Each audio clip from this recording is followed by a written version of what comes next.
Ang plano ni David para sa templo. Ika-28 kabanata. Ipinatawag ni Haring David sa Jerusalem ang lahat ng opisyal ng Israel, ang mga opisyal ng mga lahi, ang mga komander ng bawat grupo ng mga sundalo na naglilingkod sa hari, ang iba pang mga komander ng libo-libo at daan-daang sundalo, ang mga opisyal na namamahala sa lahat ng ari-arian at mga hayop ng hari, at ng kanyang mga anak, ang mga opisyal ng palasyo, ang mga makapangyarihang tao, at ang lahat ng mahuhusay na sundalo.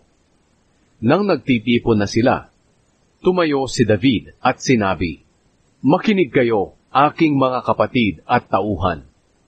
Gusto ko sanang magpatayo ng templo para paglagyan ng kahon ng kasunduan ng Panginoon na ating Diyos, upang magkaroon ng tuntungan ang kanyang mga paa.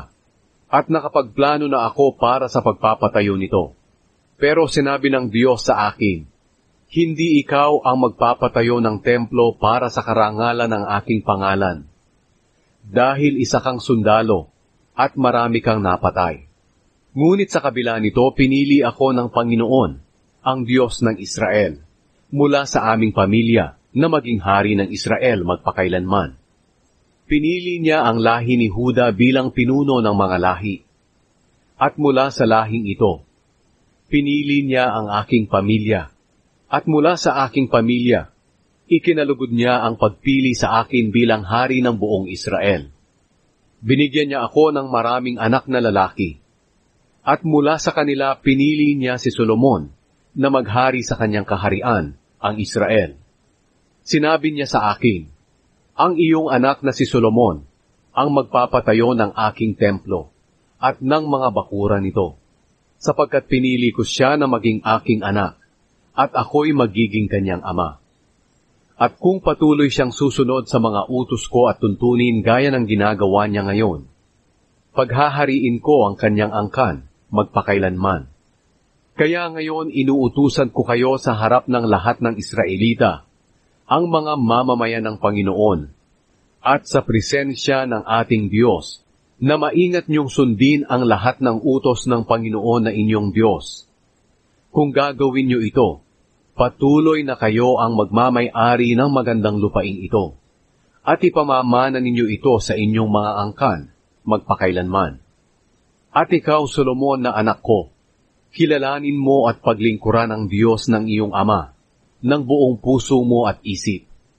Dahil nakikita ng Panginoon ang bawat puso ng tao, at nalalaman niya ang ating layunin at pag-iisip. Kung dudulog ka sa Kanya, tutulungan Kanya. Pero kung tatalikod ka sa Kanya, itatakwil Kanya magpakailanman.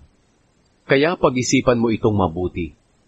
Pinili ka ng Panginoon para ipatayo ang templo, para roon siya sambahin. Magpakatatag ka at gawin mo ang gawain ito. Pagkatapos, ibinigay ni David kay Solomon ang lahat ng plano sa pagpapatayo ng templo at ng mga balkonahin nito, mga gusali, mga bodega, mga silid sa itaas, mga silid sa loob, at ang pinakabanal na lugar na kung saan pinapatawad ang mga kasalanan ng mga tao.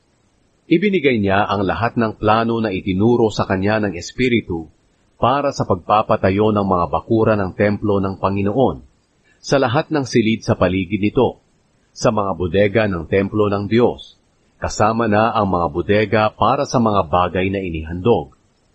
Tinuruan din niya si Solomon kung paano igugrupo ang mga pari at mga Levita, at ang lahat ng gawain sa paglilingkod sa templo ng Panginoon. Ganoon din ang lahat ng mga gagamitin sa paglilingkod. Itinuro rin niya kung gaano karaming pilak at ginto ang gagamitin sa paggawa ng mga gamit na ito, sa mga ilawang ginto at mga lagayan nito, sa mga ilawang pilak at mga lagayan nito, sa mga mesang ginto kung saan ilalagay ang tinapay na inihahandog sa Diyos, sa mesang pilak, sa mga malaking gintong tinidor, sa mga mangkok at mga pitsen, sa mga platong ginto at pilak, at sa gintong altar na pagsusunugan ng insenso. Tinuruan din ni David si Solomon kung paano gawin ang gintong kerubin na nakalukob ang mga pakpak sa itaas ng kahon ng kasunduan ng Panginoon. Sinabi ni Haring David, ang mga planong ito ay isinulat ayon sa gabay ng Panginoon. At tinuruan niya ako kung paano gawin ang lahat ng ito. Sinabi rin ni David sa anak niyang si Solomon, magpakatatag ka at magpakatapang. Simulan mo na ang pagpapagawa. Huwag kang matakot o manlupaypay, dahil ang Panginoong Diyos, ang aking Diyos, ay kasama mo. Hindi kanya iiwan o pababayaan hanggang sa matapos ang lahat ng gawain para sa templo ng Panginoon. Nakahanda na ang grupo ng mga pari at mga Levita para sa lahat ng gawain sa templo ng Diyos. At may mga tao rin na may kakayahang gumawa ng anumang gawain na handang tumulong sa iyo. Ang mga opisyal at ang lahat ng tao ay handang sumunod sa iyo.